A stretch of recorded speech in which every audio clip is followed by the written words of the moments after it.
Good morning, everyone, and welcome to yet another episode of Wednesday Warriors. I'm your host, Alex Bream, and what do you know? It's Wednesday again, and we got ourselves some new comic books to talk about. So, basically, for those of you who are new to the show, I'm going to be going through the solicitations and picking out various number of comics that stood out to me. Sometimes it'll be a handful, sometimes it might be a dozen.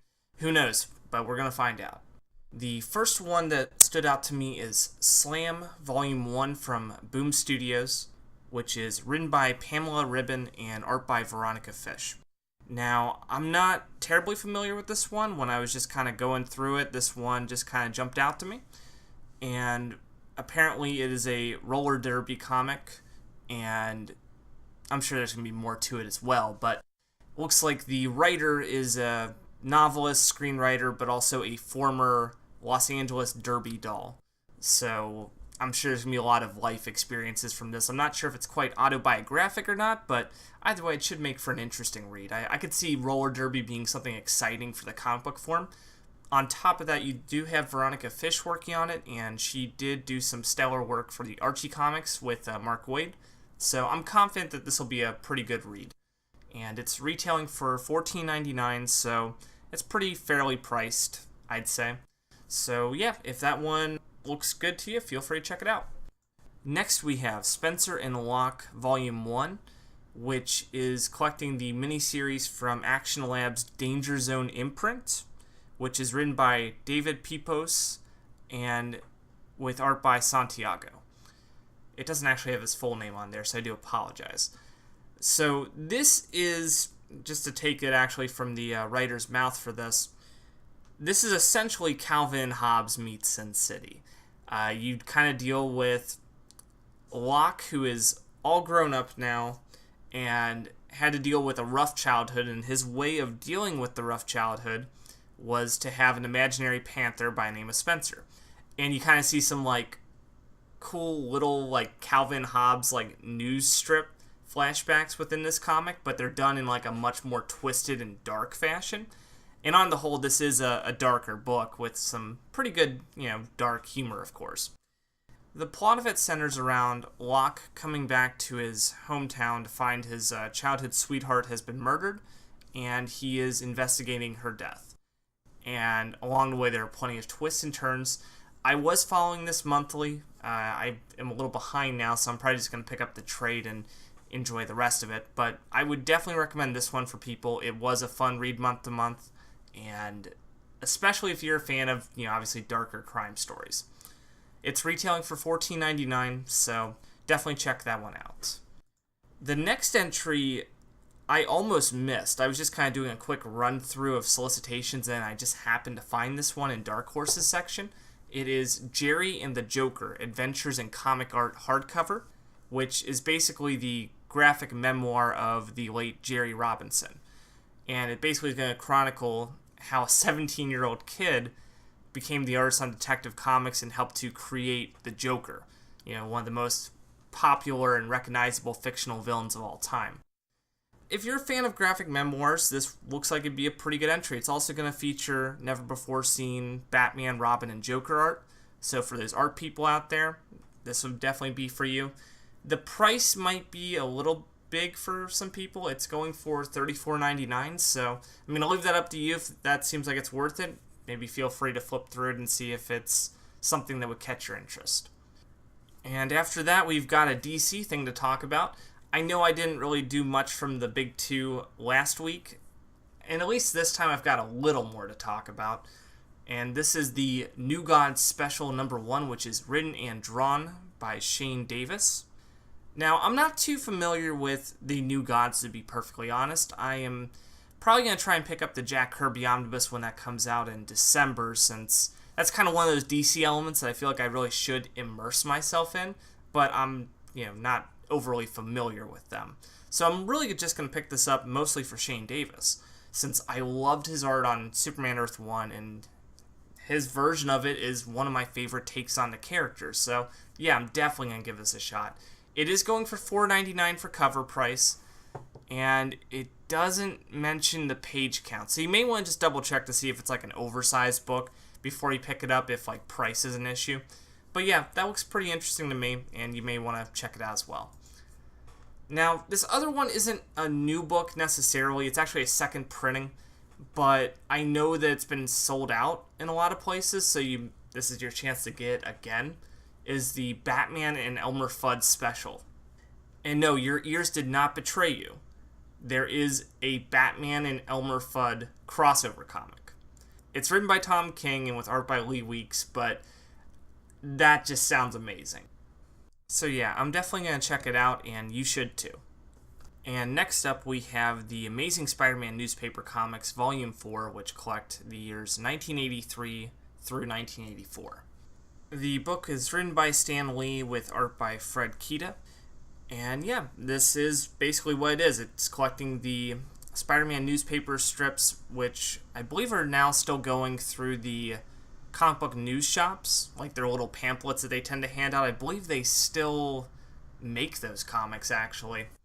And this has been something that's been going on since the late 70s, and here's the latest version of it. And if it's something that, interests you, if you were following these, or if you've been collecting the hardcovers of the past volumes, here's the latest one. Just of note, for anyone who's curious, it is being published by IDW, so I guess Marvel's licensing it out to them.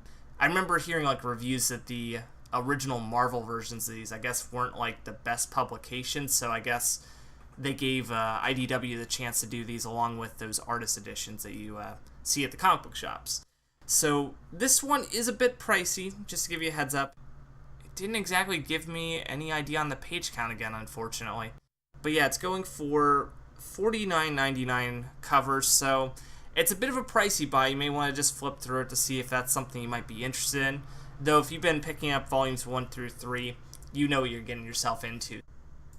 Okay, and now on to Image Comics. I got a couple things for them. Like I said, this is a bit of a lengthier video, but then again, this might be a normal length for Wednesday Warriors. So that first issue, and this one's a single issue, it's Elsewhere #1, which is written by Jay Faber, and art by, and I'm going to try and say it, but I'm going to butcher it, so I do apologize to the artist, Sume Keskin. And this one just sounds like a lot of fun. It's what really happened to Amelia Earhart when she vanished. So I guess it's going to be kind of a fantasy story because it looks like she got teleported to a strange new world filled with flying beasts and alien civilizations. And that just sounds like it's perfect for a comic book. Rest assured, Jay Faber is a good writer, and this art style from Keskin looks really nice, so I think that'd be worth your money. And now something for me, I'm not exactly as sure if this is a huge hit series, but it's Ghost Station Zero Issue 1, and this is a new miniseries from writer Anthony Johnston. You remember him from the last episode when I was talking about Wasteland.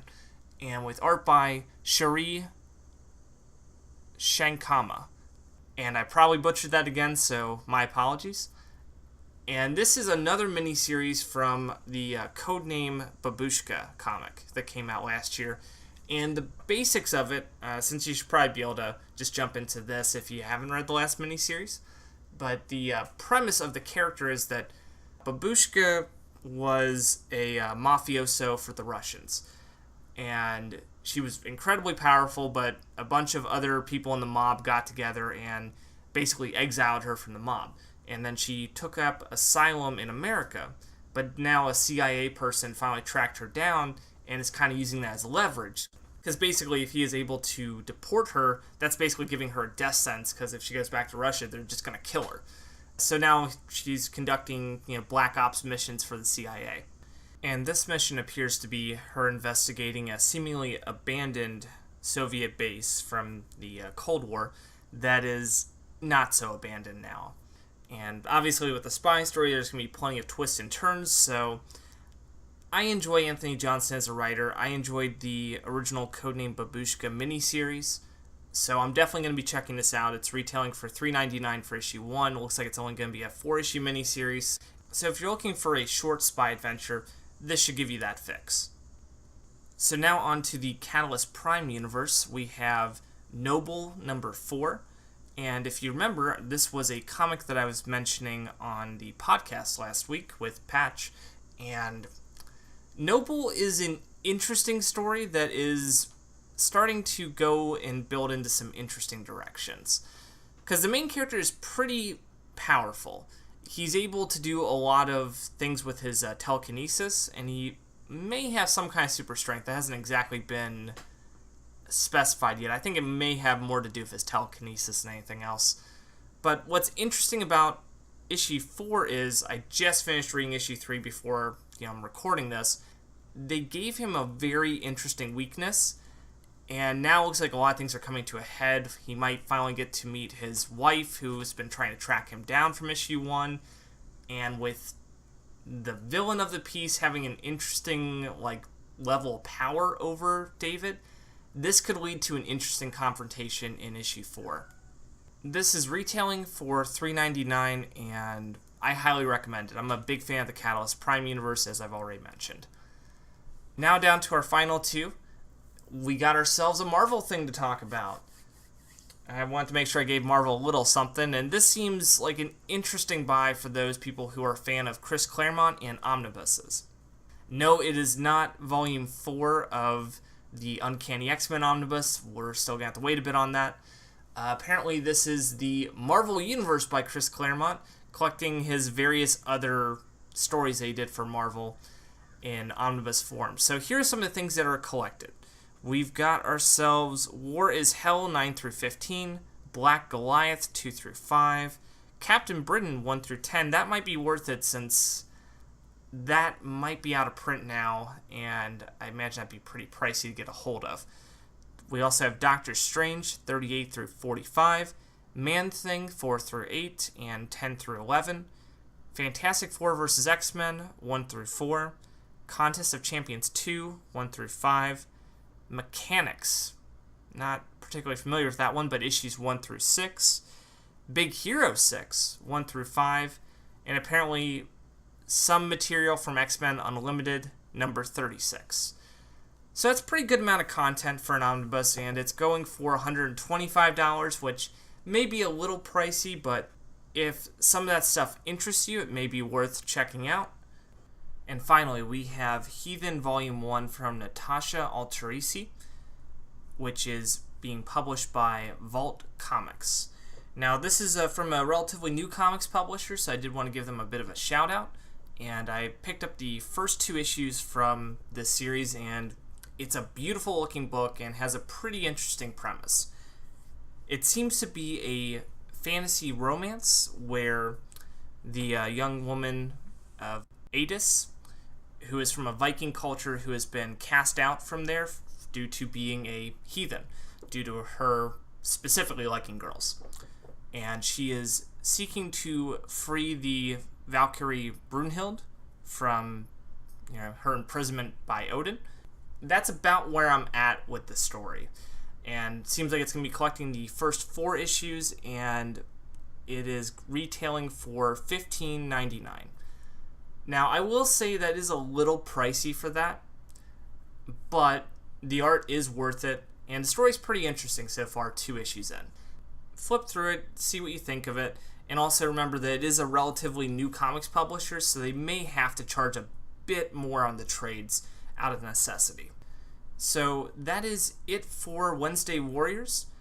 Feel free to comment and let me know what you think of the show. Once again, this is still kind of a work in progress type of format, so we're going to iron out the kinks as we go. And also feel free to comment what books you picked up this week. So thank you once again for tuning in, and I will see you guys next week.